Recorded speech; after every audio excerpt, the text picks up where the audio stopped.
1987 wasn't just a great year for rock, it was a turning point. These songs didn't just top charts, they captured a generation, changed the culture, and rewrote what rock could be. Whether you lived it or you're just discovering it, get ready to feel the energy, hear the stories, and relive the sound that defined an era. This isn't just a throwback, this is rock history in full volume. Let's dive into 10 songs that defined 1987. Number 10, With or Without You by U2. This wasn't just a song. This was the moment U2 stopped being a rising rock band and became global icons. By 1987, the Irish quartet had already earned critical praise, but the Joshua Tree changed everything. At the heart of it was With or Without You, a haunting, slow burn anthem that hit number 1 on the Billboard Hot 100 and never really left the airwaves. The band was wrestling with fame, faith, and identity. And this song captures all of it in 4 perfect minutes. Bono's voice aches with longing, torn between love and personal freedom, while The Edge builds that iconic, echoing guitar line that feels like it could go on forever. And here's the wild part, the song almost didn't make the cut. U2 fought over it in the studio. It was too simple, too unlike anything they'd done before, but The Edge used the infinite guitar to create that haunting, sustained sound, and suddenly it clicked. The result? A track that's been played at weddings and funerals, on radio stations and world tours for almost 4 decades. It's not just a hit, it's a spiritual crisis set to music. With or Without You didn't just top the charts, it defined the year and redefined what rock could sound like. Number 9, Here I Go Again by Whitesnake. When Whitesnake first released Here I Go Again, back in 1982, it was a bluesy, mid-tempo track, emotional, but not a chart killer. Fast forward 5 years, new band, new label, new look. David Coverdale knew this was his shot to break America. So they cranked up the guitars, tightened the groove, and re-recorded the song with a slicker, glossier edge. It worked. The 1987 version hit number 1 on the Billboard Hot 100, turning a British cult band into glam rock royalty. Suddenly, Whitesnake was everywhere. On MTV, on radio, and definitely on the hood of a Jaguar, thanks to Tawny Kitaen's unforgettable moves in the video. But don't let the hairspray and flash fool you. There's grit underneath. Here I Go Again is about starting over, pushing through, and carrying the weight of every wrong turn. It hit home with fans because it felt real, even wrapped in power chords. While Still of the Night showed off Whitesnake's muscle, this song showed their heart and gave Coverdale the victory lap he'd earned after years in the shadows. Sometimes the second chance is the real one. What was another defining year in rock music history? Let me know in the comments. Like and subscribe if you want to be the first to see more videos like this.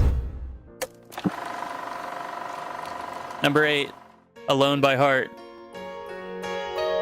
You hear that first piano note, and it stops you. By 1987, Heart had already lived 2 rock careers.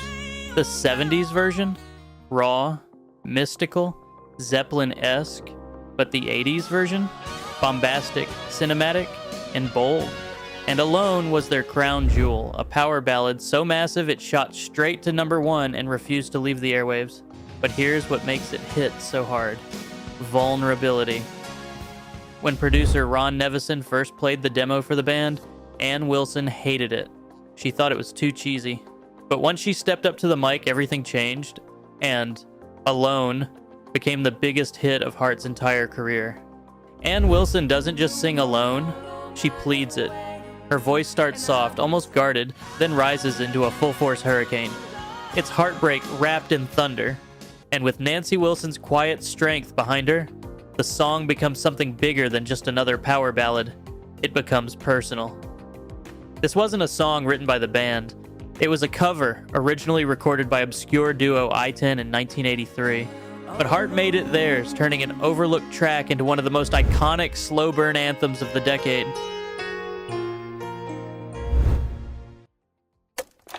Number 7, Pour Some Sugar on Me by Def Leppard. By 1987, Def Leppard had been through a lot. Their drummer, Rick Allen, had lost his arm in a car crash. Recording Hysteria had dragged on for years, and the pressure to follow up Pyromania was huge. They'd already finished most of the album when Joe Elliott started casually playing a riff in the studio. Nothing planned, just fooling around.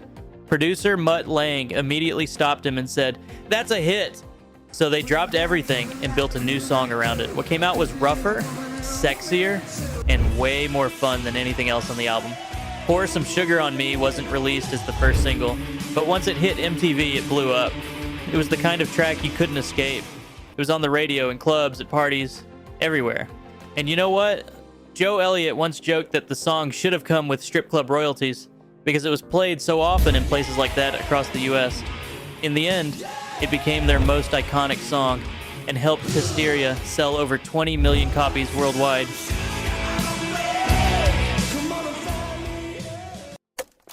Number 6, Need You Tonight by INXS. This song just grabbed your attention in 1987. INXS had already built a solid reputation with Listen Like Thieves, but their next album, Kick, took things to another level. It was sleek, confident, and dripping with attitude, and Need You Tonight was the song that kicked the door down.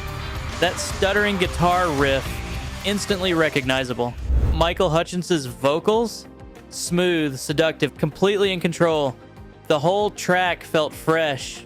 Part rock, part funk, part something entirely new. It didn't sound like the other big rock hits of '87, and that's exactly why it stood out. The video didn't hurt either. It was stylish, edgy, and all over MTV. Hutchence practically oozed charisma, and overnight he went from frontman to full-on sex symbol. Need You Tonight was the only INXS song to hit #1 on the Billboard Hot 100, and it did that by going against the grain, short, stripped down, and danceable in a year full of big glam and heavy guitar solos. It was cool without trying, and that's why it still sounds good today. Number 5, Sweet Child O' Mine by Guns N' Roses.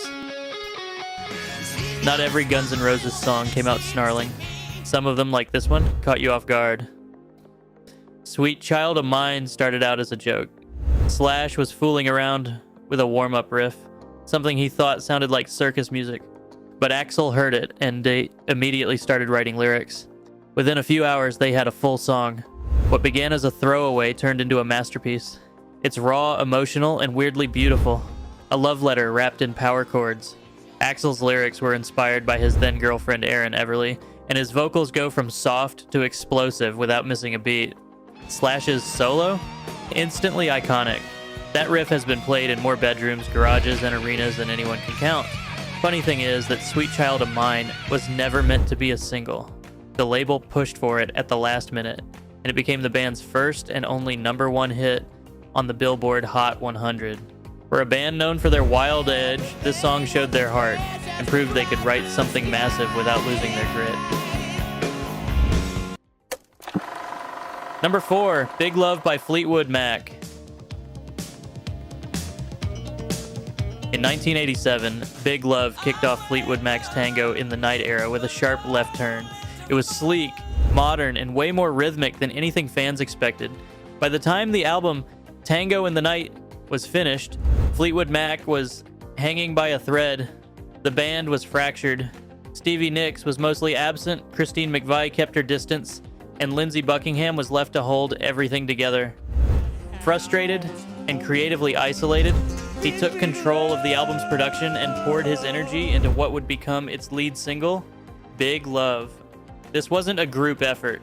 Buckingham played nearly all the instruments himself, produced the track, and, most surprisingly, recorded both the male and female vocal parts using layered takes and a bit of studio trickery. A full duet sung entirely solo. The song feels tight and tense, with pulsing loops and those breathy gasps repeating like someone trying to keep it together. Underneath the gloss, there's pressure. Controlled, barely. Knowing that, the song was the perfect opening statement for an album born from a band on the edge. 1987, no one was really expecting a George Harrison comeback. He'd been quiet for years. off making films, living life, being, well, the quiet one. But then came Cloud 9, and suddenly George was back on the charts and on the radio with a song that no one saw coming. Got My Mindset on You wasn't deep or philosophical. It wasn't spiritual or political. It was just fun, catchy, bright, and full of charm.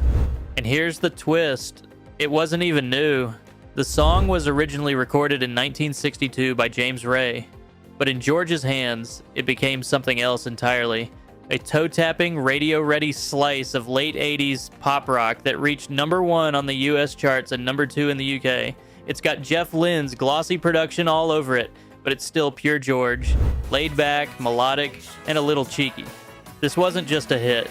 It was a reminder. Harrison, even years after the Beatles, could still outshine younger acts with a great hook and a sly smile. Got My Mindset on You. Didn't try to change the world. It just made people sing along, and that was more than enough. Number 2, Brilliant Disguise by Bruce Springsteen. This wasn't the sound of the boss in a stadium shouting anthems to a sea of raised fists. This was something quieter, sharper, more personal. Released in 1987, Brilliant Disguise was the lead single from Tunnel of Love, an album born in the shadow of Bruce Springsteen's crumbling marriage to actress Julianne Phillips. Just a couple years after the triumph of Born in the USA, Bruce was suddenly writing about confusion, doubt, and the distance that creeps into even the most intimate relationships. Brilliant Disguise stripped everything down. The lyrics cut deep. I want to know if it's you I don't trust, because I damn sure don't trust myself. No character, no mask, just Bruce, face to face with his own insecurities. The production is clean but restrained, like it's trying not to say too much. Even the video is stark, one take, Bruce in a kitchen. No tricks, no flash. It wasn't his biggest chart hit, but it hit hard. And for fans used to larger-than-life stories, this song was a reminder that sometimes the hardest battles are the ones behind closed doors. It was The Boss, unfiltered, and maybe for the first time, a little unsure. Number 1, It's the End of the World as We Know It by R.E.M. You couldn't sing along to it, at least not on the first try, but that didn't matter. It was weird, wordy, and completely unforgettable.